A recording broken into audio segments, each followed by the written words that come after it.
Alright boys, we are back, and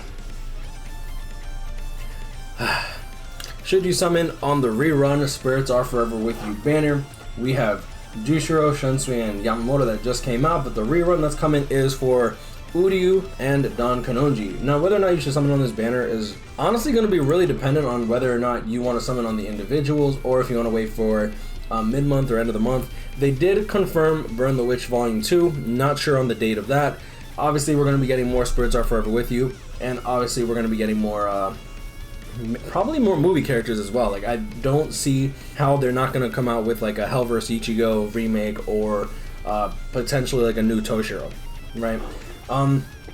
Okay, so going into the BBS Sim, you see here the last 1,000 Year Blood War banner that was re-released May 19th, 2021, which was literally almost 4 months ago. Literally in 2 weeks, it'll be 4 months since the last 1,000 Year Blood War banner. Now, with that, we did have Bazby, Unohana, and Toshiro and Yamamoto's banner. I don't think that they're able to come out with more 1,000 Year Blood War banners.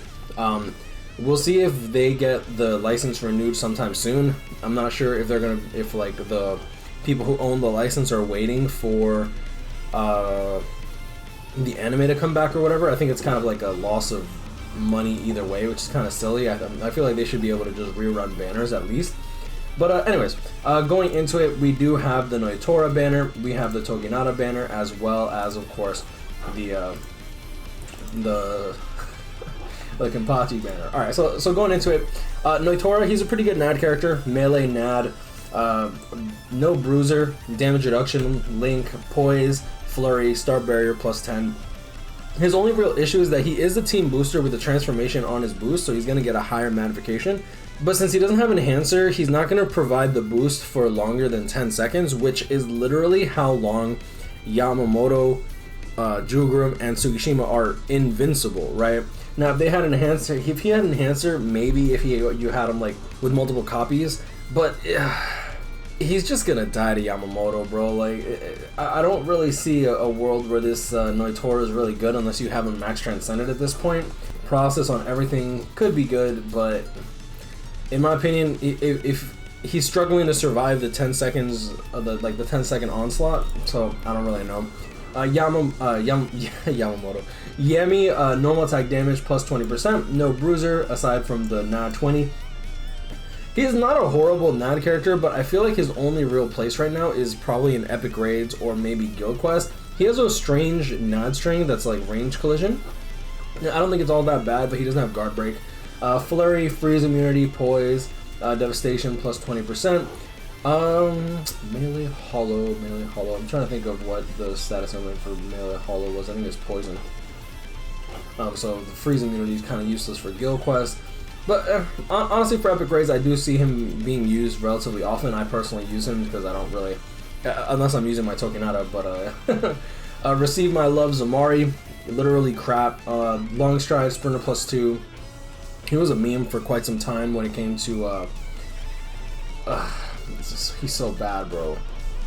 I just want to show you how bad he is. No affiliation killer. 30% range collision magnification first strong attack that like barely reached in front of him. Like, I feel like the distance of this was maybe like 800 radius in front, but it wasn't the AoE circle. It was literally like the 3000 length beam in width and barely any reach. Second strong attack, doo-doo, the breath attack, and then third strong attack is a 900 radius. Like, he didn't get Havoc either, so get tossed in the trash. Next on the list, we do have Barragan. I actually like this Barragan a lot. Last Ditch, 100%, Weaken Immunity, Sprinter plus 1, Frenzy, Devastation plus 40%. He is a ranged Ronker killer. Debilitator plus 5 seconds, weakening on everything, Berserker 20%. Unfortunately, unlike Halibel, he did not get Havoc, which I think honestly screwed him up really bad, because with Havoc, I think he'd be one of the stronger speed units, especially for his time. He would have had a 3000 length beam, but without Havoc, 2500. It's unfortunate. Second strong attack is going to be the breath style attack, same as Bankai Ikone. So not a bad second strong attack, but no Havoc. And then his third strong attack is a 900 radius no Havoc, right? With Havoc, it would have gone up to 1080, I believe, and then with that, he would have actually been able to slap cheeks. Obviously, his special, you do have the standard special move with weakening, which is good, but without Havoc, I feel like it just held him back way too much. Going into Halibel, I personally love this character. Strong attack, recharge -12, melee, a Ronkar killer. She does have freeze immunity, which is good for guild quest. Enhancer plus 10 seconds, so she does have a boost with a barrier built into it. Devastation 60%, Berserker 40%, Bruiser 40%, Frenzy, Havoc 20%. First strong attack is going to be the standard lunge, so 570 radius on this. Second strong attack is going to be 630 radius, standard doo-doo barrier, barrier boost ability from way back in the day. Nowadays we're getting much better types of boosts. And then her third strong attack is going to be a standard 1200 radius full screen third. Honestly, she's still really good to this day. I don't particularly like the range of her second strong attack, but the fact that it's a boost and a barrier ability, which is like for the team, I think is really good. Hopefully they start giving what is this ability that he got? Hopefully they start giving this multi-barrier +2 ability out more often. I would really love to see this make more waves in our ecosystem, I guess you could say. I really do want this for like at least I want to see this for every attribute, to be honest. I really do. Alright, and going into Kenpachi, good SP based character, strong attack damage plus 65% when you calculate in his 25 sad link.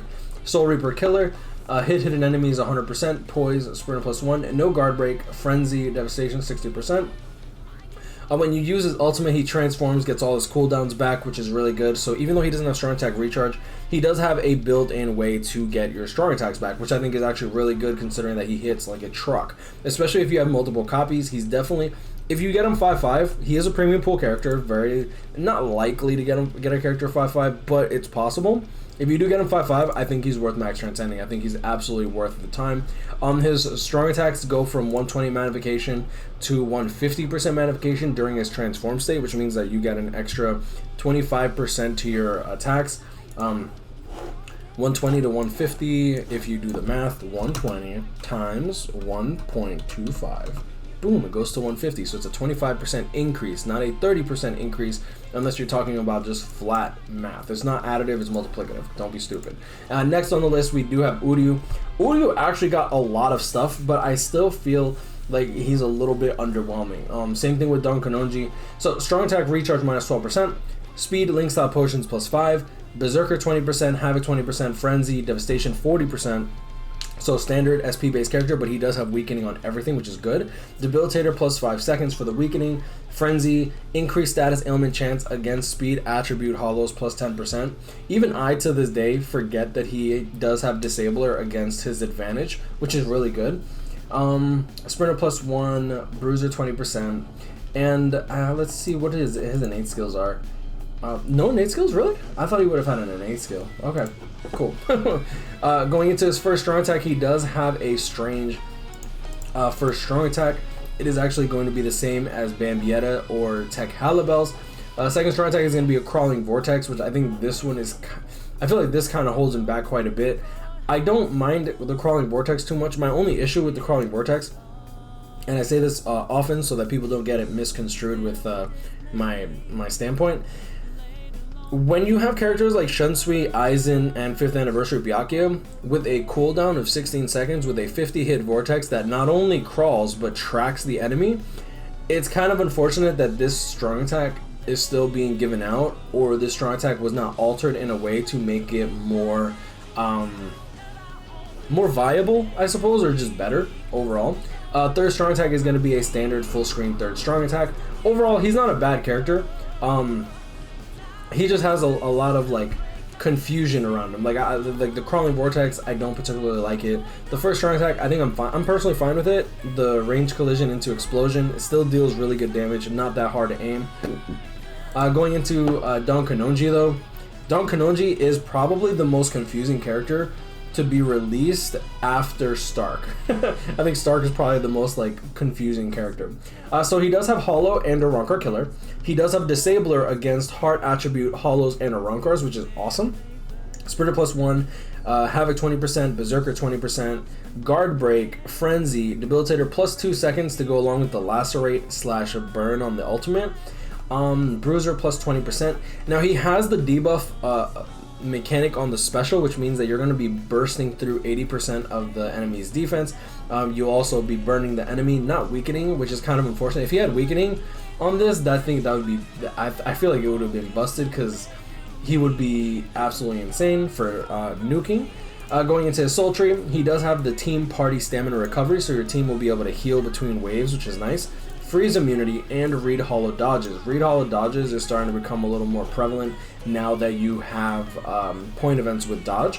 Going into the attack, he does have the 18% magnification doo-doo for a strong attack. This is literally the worst first strong attack they could have given him. They could have given him literally anything else. They literally could have given him just a standard lunge, and I think it would have been fine, even though he is a range character. Like, honestly, if they gave him the 2500 length beam or the 1200 by 1200, I think this would have been a great character. His second strong attack is going to be the 160 magnification 48 hit second strong attack. This is going to be akin to characters like Shunsui, Lisa, Yami, Cayenne, Ryuken, and he does have Havoc, so he does have good range on it. But like, my issue with this is, like, this is a nuking ability, but his first strong attack is a doo-doo, like, barely does damage ability, which I think is really, really unfortunate. And his third strong attack is a standard full screen. You do have the debuff ability on the special move, but like, my main concern is just when you have a bad first strong attack and a situational second strong attack, it really limits what this character can do. Now, if you have like a 5/5 Don Kanonji like my boy Aaron, like, this character is going to be able to clap cheeks regardless, but without that, I think that he's just held back too much. I feel like K-Lab should have just specialized him to just straight up just nuke harder. Like, just turn all this into weakening with the debuff, the second strong attack into the nuking ability, which he already has, and then his first strong attack could have been literally just like the 1200 by 1200 or anything else. Like, it's just really unfortunate for me. I'm personally going to summon on this banner just because I do want one more copy of Barragan, or a dupe of Uryu. Personally, I just want I want one copy of Don Kanonji just for just to have the Don Kanonji. Now, like I said, if you're expecting Thousand Year Blood War, not really expected to be coming out for at least until a month before the anime is my best guess, and that is a guess. All right. Next, I do want to talk about Burn the Witch. Burn the Witch Volume 2. Confirmed that it's coming out, not confirmed when it's coming out. I'll let you know when I find out, all right? Unless, like, the leaker shows me in confidence that it's proven that it's coming out and literally says, yo, please don't say nothing, then that's different. But, like, that literally has never happened before. And then on top of that, Spirits Are Forever With You banners, movie banners. I don't see Hell vs. Ichigo not coming out this year. I think that'd be kind of silly. I do expect Gin to be coming out sometime around end of the month in November, just because that's usually the hypest moment, and I feel like a lot of people are excited for a Spirits Are Forever With You original version of Gin, which I don't know. Personally, that's what I'm waiting for. I have a lot of orbs. For those that don't know, I have currently like 6,500 orbs. I don't want to drop below 4,000 for the Gin. I'll be doing 10 steps on his main banner, probably 10 steps on the individual. Hopefully I get them, and yeah, I mean, I guess that's pretty much what I'm waiting for, but I'm gonna leave it at that. You guys grind on, catch and beat me up, stay blessed. Apologies for the microphone. This is my girlfriend's current PC setup and stuff like that. I'm not home yet. I'll be home on the 11th of September, God willing. And I'm not gonna lie, 20th anniversary of 9/11 kind of scares me a little bit. But it is what it is, right? Vaya con Dios, right? So I'm gonna leave it at that. You guys grind on, catch up with me, stay blessed, like, comment, and subscribe if you're new. I hope y'all enjoyed this video. I hope this video was able to help you make an informed decision. And yeah, I love you guys. Thank you guys so much for all the support. Stay blessed, y'all, and I'll see y'all in the next one. Peace.